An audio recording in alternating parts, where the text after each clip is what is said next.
Have you ever felt a shock when touching a metal door handle after walking on a carpet?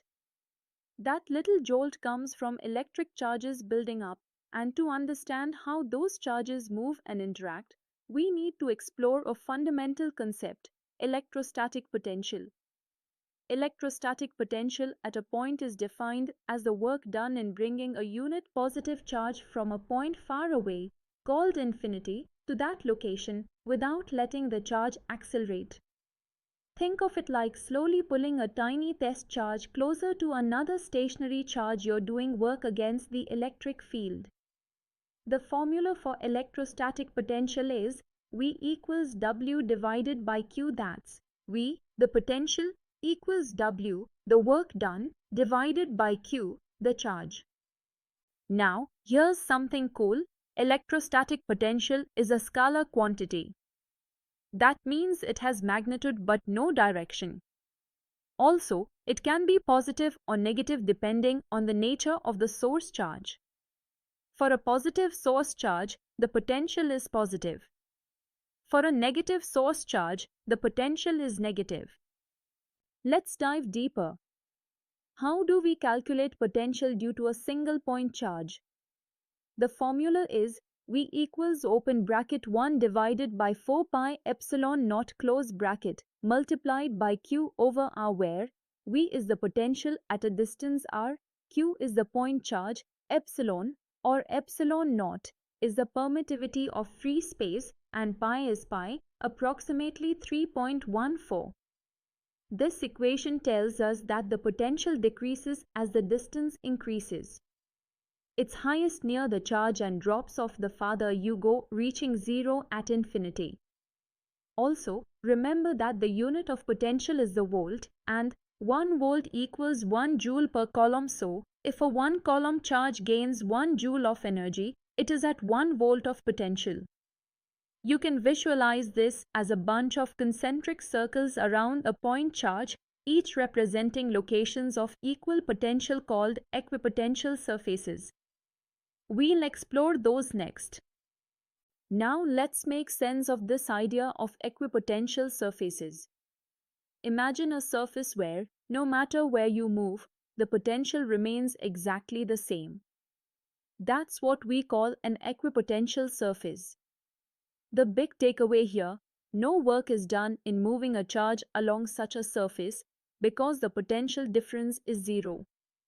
Here's another key point: electric field lines are always perpendicular to equipotential surfaces. This makes sense. Work is only done when you move against or along the field, not sideways. The closer these surfaces are, the stronger the electric field. The farther apart they are, the weaker the field. So, you can use spacing to visualize field strength. Imagine again spherical shells around a point charge or flat sheets between parallel plates, all holding constant potential. Let's now talk about energy, specifically electrostatic potential energy. This is the energy stored due to the relative positions of charges in space. For 2-point charges, the formula is U equals open bracket 1 divided by 4 pi epsilon naught close bracket multiplied by Q times Q divided by R, where U is potential energy, Q and Q are the charges, R is the separation between them, epsilon is the permittivity of free space. If both charges are like charges, say both positive, the energy is positive because you must do work to push them together. If they're unlike charges, the energy becomes negative, representing attractive interaction.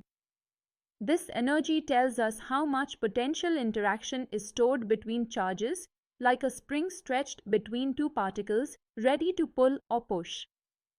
Time to explore a very practical concept: capacitance. Capacitance is the ability of a system to store electric charge for a given amount of voltage. The formula is C equals Q divided by V, where C is capacitance, Q is the charge stored, V is the potential difference. The unit is the farad, and 1 farad equals 1 coulomb per volt, but a farad is a very large unit. Most capacitors in circuits are in microfarads or picofarads.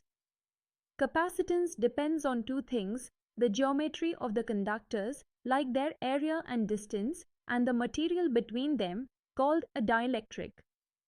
Picture this: two parallel plates connected to a battery with a piece of insulating material between them.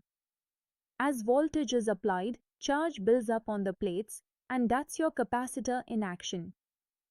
Let's solve a quick, real problem to wrap our heads around this. You have 2-point charges, Q is equal to plus 3 microcoulombs and Q is equal to minus 2 microcoulombs. They are placed 5 centimeters apart in vacuum. We'll use the formula for potential energy, substituting values. Q equals to plus 3 times 10 to the power of minus 6 coulombs, Q equals to minus 2 times 10 to the power of minus 6 coulombs, R equals to 0.05 meters, and 1 over 4 pi epsilon naught is equal to 9 times 10 to the power of 9 Newton meter squared per coulomb squared. Now calculate. U equals to 9 times 10 times 3 times 10 times 2 times 10 divided by 0.05 multiplying. U equals to 1.08 joules. That negative sign, it tells us the interaction is attractive, just like what you'd expect between opposite charges. Alright, let's bring it all together. We learned that electrostatic potential is the work done to move a unit positive charge from infinity to a point. A point charge creates potential that decreases with distance, beautifully described by V equals to Q divided by 4 pi epsilon naught R. Equipotential surfaces help us see where no work is needed to move a charge. Electric field lines cut across them at right angles. Capacitance, on the other hand, gives us a tool to store charge, and the formula C equals to Q divided by V helps us calculate it. And finally, potential energy shows how charges interact, whether they attract or repel, defined by U equals 1 by 4 pi epsilon naught times Q by R. This foundation powers not just your classroom circuit boards, but also technologies like smartphones, defibrillators, and even satellites. I hope this helped you build a strong understanding of how potential, energy, and capacitance work together in the world of electrostatics. In the next session, we'll dive deeper into capacitors in circuits, series, parallel, and how energy is stored. Until then, stay curious and keep asking, what's the physics behind that?